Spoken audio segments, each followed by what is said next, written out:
numbers 9 through 12 on my list of 86 things I did and learned along my decade-plus long journey towards healing my gut. If you're ready, let's dive right in. Number 9 is breath work. I never realized the power of taking deep breaths and really being intentional about the breaths we take in both calm and stressful situations. When I was at my worst, I always felt like I could not breathe. And in fact, I would oftentimes find that I wasn't breathing very often. And without breath, I was getting more bloated, more anxious, and I felt even worse. So when I started on my final wave of healing my gut, one thing that I did is I really started focusing on taking deep breaths and also practicing different breathing techniques. There's a wonderful couple on Instagram. I think they're called the Healing Couple, but I did some sessions with them and practiced breathing, and it was life-changing.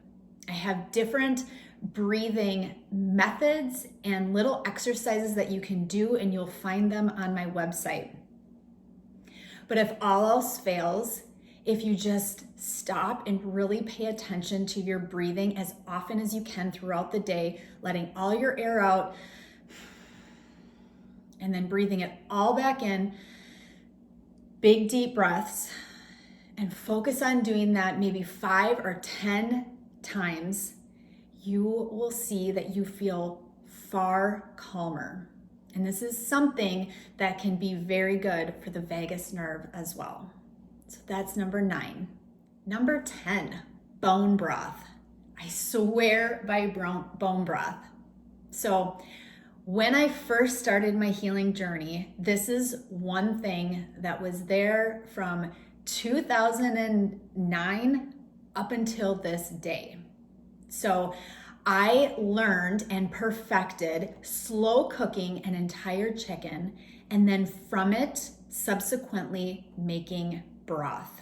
In fact, I have several recipes for it for free on my website. I also have recipes in my book, The Leaky Gut Meal Plan. I show you how to make bone broth with beef bones, with chicken bones. I have made it with fish bones. I have made it with every kind of bone that you can think of. And if you really want to get into doing and making your own bone broth, I have a course with Clean Eating Magazine called the 30-Day Gut Reset. And in that course, I show you on camera how I make my beef bone broth. Now, the reason why bone broth is so great for your gut healing journey is because it is slow cooked and it is nourishing for the gut lining first and foremost. Beyond that, I have written all about bone broth benefits, and you can find so many more reasons. But the bottom line is that for many, I understand that if you have histamine issues, it might be a little bit different, but for many and for most, it is just extremely soothing and nourishing for the gut lining. That is number 10, bone broth.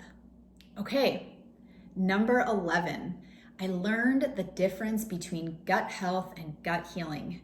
And again, if you've taken my 30-day clean eating course, there's an entire section where I lecture all about it, so you can learn about it in more detail and more depth. But there is a very, very big distinction between gut health and gut healing. Today, as I'm healed and I'm feeling wonderful, I am in the gut health stage. My goal and your goal, if you are here in gut health stage, is to populate as many and as much diversity as you can. You want to eat all the foods. You want to do all the things that are contributing to a strong microbiome. And for most of you, this will mean that you don't cut out any foods and that you are eating all the probiotics and the prebiotics and that you're consuming symbiotics and all of it. Now, gut healing is very, very different. And I went wrong in the beginning because I listened to all the gut health advice out there. So I would try to nourish my microbiome with eating as many, prebiotics and probiotic foods as possible, but I had undiagnosed SIBO. So ultimately I was just feeding that overgrowth even more, and I was feeling even more miserable. What I needed at that time was a true gut healing protocol. And the reason why I can't give you a gut healing protocol is because everybody's gut healing journey and protocol and path is going to be different.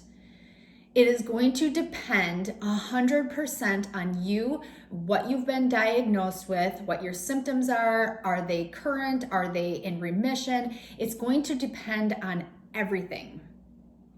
And if you really want to start nailing down if you are in the gut health or gut healing phase, you will keep a very meticulous journal, which I have gone over several times.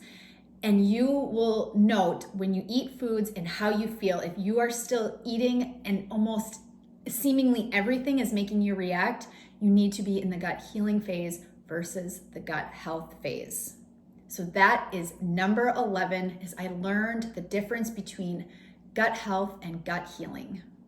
And number 12 is I finally combined a Western meets alternative approach to healing. For the longest time, I was adamant, only drugs and medications would heal me. And then I went complete opposite, and I was adamant that no drugs, no medication, diet and lifestyle, and that's it. I never healed when I stayed siloed on either side of the fence.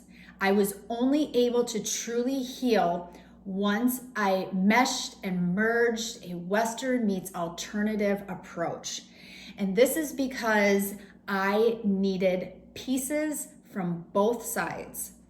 Also, I have an entire guide. It's called The Beginner's Guide to Digestive Health Testing. It's for free and it's on AGUTSYGIRL.com. And if you go there, you are going to see a lot of differences between Western and alternative practitioners. And there are some things that you might not even think about, like insurance is a lot easier to submit with Western medication and doctors. And then on the other side, you might get more time with an alternative practitioner than you would at, your general practitioner's office. There's so many things to think about, but the one thing that I learned that I really want to pass along to you is that it does not have to be all or nothing. You can marry Western meets alternative, and it can be your absolute best path. So I hope you have enjoyed numbers 9 through 12, and I will see you next time for the next 4.